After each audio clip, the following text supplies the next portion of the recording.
Hello everyone, an update on the war for Cybertron. Well, the Decepticons did attack the Autobots, and they were resoundingly defeated. And this is the next phase of the war. Well, the Decepticons had a slight strategic advantage in numbers, and numbers of places to make units. So they were gaining a tactical advantage. Now the Autobots did get some roles, and you see these two fellows? They were once upon a time a much larger force. Well, the Autobots over here had made their main holdings. And there was a set of battles, and as you can see, the Decepticons hold two new positions, and they have routed the Autobots.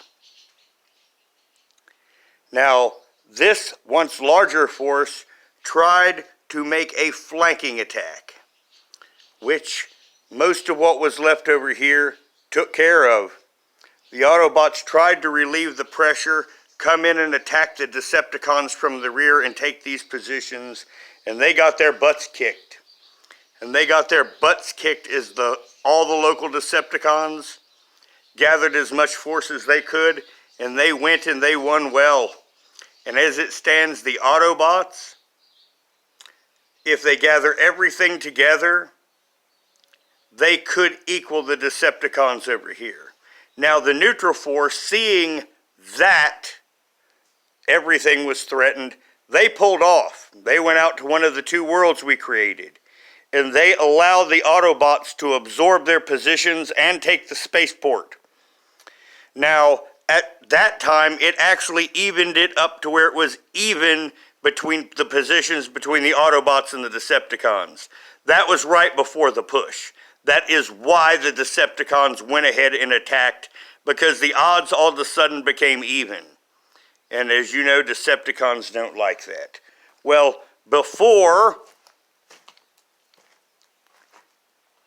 those fights, the Autobots, just in case, had sent a small force to Middle-earth, to where they set up in a little nook to not bother anyone. As you can see, they have one unit in surrounding areas.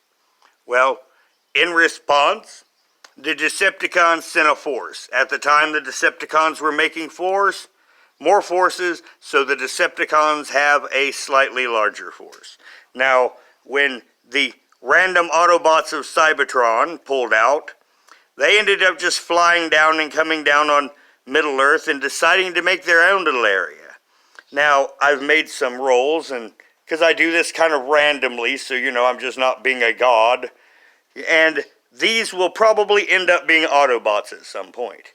Now we get over here to Earth, and the Decepticons at the time, having a slight advantage, they decided that they were going to make a move on Earth to force the Autobots to send reinforcements here rather than those battles over there. So they landed in Indonesia, and these markers are for the islands that they've taken, and as you can see, because all these would be on the Autobots and Decepticon bases. And you can see that the Autobots hold the Solomon Islands, and you can see the Decepticons is over here, and they have invaded Indonesia. Now, also, once again, I do this as randomly, but since there's a conflict up here, and the Decepticons are allying with the Chinese and the Russians, and the Autobots, of course, are allying with the West. And the plan for the Decepticons right now is do nothing. That is their plan. But once they hold the strategic more positions, they're going to start dropping new Decepticon forces on all these little islands as they can afford to do it. Because right now, as it is, if the Autobots do not win in these next sets of fights, they're in huge trouble. And the Decepticons will easily be able to bleed off enough forces to conquer the Earth. Now, this is likely, along with these that I said will one day be an Autobot. You know, Middle-earth will be the last bastion, likely, in my opinion. But this is how the world's going, and we'll see what happens next. Now, thank you, and Any comments or questions, please put below.